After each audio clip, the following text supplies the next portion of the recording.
पहले तो हमारे लोग आदिवासी जंगल छोड़कर बाहर सिटी में आने के लिए तैयार। जब हमारे टीचर्स वहां पर आते हैं तो वो नॉन आदिवासी होते हैं मैक्सिमम, और उन्हें हमारी भाषा नहीं आती है। कास्ट सर्टिफिकेट का जो इशू होता है, उन्हें उतने दूर से हमारे डिस्ट्रिक्ट लेवल पे आके डीएम से मिलकर चप्पलें घस जाती हैं, तभी भी उन्हें उनकी कास्ट सर्टिफिकेट वैलिडिटी मिलती नहीं है। सबसे ज्यादा मनरेगा में अगर कहीं पूरे विदर्भ में अगर कहीं काम हुआ है तो वो मेरे शेड्यूल ट्राइब एरिया में। फोन करने जाए तो 108 फोन एमपी में लगता है। हम जो बिल ला रहे हैं और ये 3rd अमेंडमेंट कर रहे हैं कि दूसरी जातियों की जो मांग बहुत सालों से, जो यही एसटी में थे, उनको फिर से अपने एसटी इसमें लाकर उनको न्याय देने का काम हमारी ये मंत्री मंडल कर रहा है। उसके लिए मंत्री जी का दिल से बहुत बहुत धन्यवाद करूंगी। शेड्यूल ट्राइब्स के जितने भी लोग हमारे कलीग्स यहाँ पर बोले, सभी ने अपने अपने क्षेत्र के या अपने राज्यों के जितने भी ट्राइबल में रहने वाले आदिवासी भाई बहन हैं, उनकी समस्याओं के बारे में यहाँ बताया। सर, हम भी जहाँ से आते हैं, मेरे क्षेत्र में एक विधानसभा पूरी शेड्यूल ट्राइब आदिवासी भाई बहन रहते हैं, जिनकी पिछले कई वर्षों से बहुत सारी समस्याएं हैं। सर, मनरेगा का अभी यहाँ पे उल्लेख किया गया कि मनरेगा में क्या काम हुआ है, उनके हाथ बांध दिए गए, उनको कमजोर बनाया गया है। सर, सबसे ज्यादा मनरेगा में अगर कहीं पूरे विदर्भ में अगर कहीं काम हुआ है तो वो मेरे शेड्यूल ट्राइब एरिया में। सर, एक महीने में मैक्सिमम शेड्यूल ट्राइब में रहने वाले लोग वहां पे काम करते हैं, और 100 डेज ये मिनिमम दिया गया है। पर मैं रिक्वेस्ट करूंगी मंत्रिमंडल से भी और सरकार से भी कि मिनिमम ऑफ 200-250 डेज उन्हें साल में काम देना चाहिए। वहां पर सबसे बड़ी प्रॉब्लम है सर माल न्यूट्रिशन की और सिकल सेल्स की मैडम, क्योंकि वहां पर जो लोग रहते हैं, ये सब चीजों की उनके बहुत बड़ी समस्या है। वहां पे हॉस्पिटल की कहीं सुविधाएं नहीं है, वो सुविधाएं हमें देना बहुत जरूरी है। और गर्भवती जब डिलीवर करती है तो अगर वहां पे कोई इमरजेंसी केस होता है तो 150 किलोमीटर उन्हें अमरावती आना पड़ता है, और बीच में ऐसी दुर्घटना हो जाती है तो कई बार माता की भी डेथ हो जाती है और बच्चे की भी उसी के साथ डेथ हो जाती है।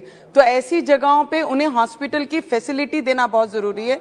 आज भी मेरे क्षेत्र में मैक्सिमम जगह मैडम ट्राइबल एरिया में कनेक्टिविटी नहीं है, टेलीफोन्स नहीं है, इंटरनेट काम करते नहीं है। 108 फोन करने जाए तो 108 फोन एमपी में लगता है। ये सभी समस्या है। उसके साथ एजुकेशन की मैडम बहुत बड़ी प्रॉब्लम है। जितने भी ट्राइबल एरिया, चंद्रपुर हो, हमारा अमरावती मेलघाट का क्षेत्र हो, जहां जहां ट्राइबल्स एरिया होते हैं, वहां पर एक तो हमें भाषा की प्रॉब्लम है हमारे ट्राइबल क्षेत्रों में। जब हमारे टीचर्स वहां पर आते हैं तो वो नॉन आदिवासी होते हैं मैक्सिमम, और उन्हें हमारी भाषा नहीं आती है। हमारे बच्चों को उनकी भाषा समझती नहीं है, उनको हमारी भाषा समझती नहीं है। और हमारे बच्चों को अगर जॉब अपॉर्चुनिटीज देनी है तो 150 किलोमीटर प्लेन पट्टे से हमारे वहां पर आदिवासी क्षेत्र में आने तक के लिए उन्हें बहुत कष्ट करना पड़ता है, जो टीचर्स वहां पे पढ़ाने आती हैं। हमारे बच्चों ने बीए डीएड किए हुए हैं आदिवासी के, तो उनको ही अगर अपॉर्चुनिटी उस क्षेत्र में दिया जाए तो वहां के बच्चों को ना लैंग्वेज प्रॉब्लम होगी, ना एजुकेशन प्रॉब्लम होगी, अच्छी पढ़ा सकते हैं।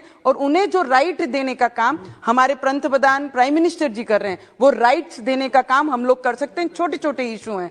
कास्ट सर्टिफिकेट का इशू है sir 2 minutes, it's I know हम समर्थन करने के लिए खड़े हैं, पर आदिवासियों की प्रॉब्लम है। अगर समाज को आदिवासी ट्राइबल में लाके उन्हें न्याय देने का काम कर रहे हैं तो उनको जो सुविधाओं से वंचित है उन्हें यहाँ पर रखना हमारा कर्तव्य है। तो मुझे लगता है कास्ट सर्टिफिकेट का जो इशू होता है, उन्हें उतने दूर से हमारे डिस्ट्रिक्ट लेवल पे आके डीएम से मिलकर चप्पलें घस जाती हैं, तभी भी उन्हें उनकी कास्ट सर्टिफिकेट वैलिडिटी मिलती नहीं है। तो ये छोटी छोटी प्रॉब्लम्स अगर हम सॉल्व कर पाएंगे तो मुझे लगता है हमारे आदिवासी भाई बहनों को बहुत न्याय दे पाएंगे। मैडम मंत्री महोदय यहाँ पर बैठे हैं, उनका पुनर्वसन मैडम, पुनर्वसन जब भी हम वहां पे करते हैं, पहले तो हमारे लोग आदिवासी जंगल छोड़कर बाहर सिटी में आने के लिए तैयार नहीं है। अगर वो जंगल छोड़कर प्लेन पट्टे में आते हैं तो उनको जो राइट्स देना चाहिए, घर छोड़ने का जो मुआवजा देते हैं वो 10 लाख रुपए देते हैं। और शहरों में 10 लाख रुपए में आज कहीं पर भी किसी को भी रहना बहुत मुश्किल है। तो उसके लिए पुनर्वसन की जो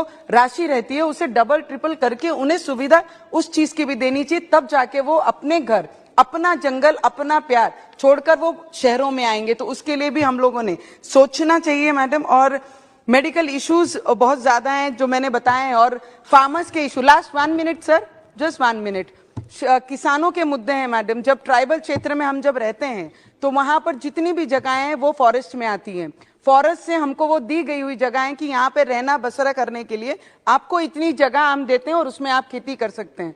पर वो खेतियों का फॉरेस्ट को लगा है करके वाइल्ड एनिमल्स का इतना बड़ा प्रभाव रहता है कि काम करने के बाद वहां पे बुआई करने के बाद हमें वो चीज हाथ में लगती नहीं, क्योंकि वाइल्ड एनिमल्स पूरे जानवर खा लेते हैं। तो मुझे लगता है ये सब चीजों का भी निपटारा करना चाहिए। पर मंत्रिमंडल जब भी ट्राइबल को लेकर यहाँ पे जो भी बिल लाते हैं हम उसके साथ में हमेशा खड़े हैं, क्योंकि ट्राइबल आदिवासी लोगों को, क्षेत्र में रहने वाले लोगों को न्याय मिलना ही चाहिए, क्योंकि उन्हें ग्रोथ देने वाला ये पिछले 8 वर्षों में जितनी ग्रोथ ये प्राइम मिनिस्टर जी के मंत्रिमंडल द्वारा और प्राइम मिनिस्टर के द्वारा दे सकते थे, मुझे लगता है उससे कहीं ज्यादा आप लोग दे रहे हैं। पर छोटी छोटी इश्यूज हैं, उनके लिए भी अगर आपने सपोर्ट किया मैडम तो बहुत ज्यादा हेल्प हमारे आदिवासी भाई बहनों को होगा। मंत्रिमंडल ने पहले भी 4G के लिए हमारे क्षेत्र के लिए बहुत कुछ दिया है, आगे भी कनेक्टिविटी के लिए अगर थोड़ा सोर्स करेंगे तो मुझे लगता है उनको कनेक्टिविटी बहुत जल्द मिलेगी। Thank you so much sir, and I support this bill.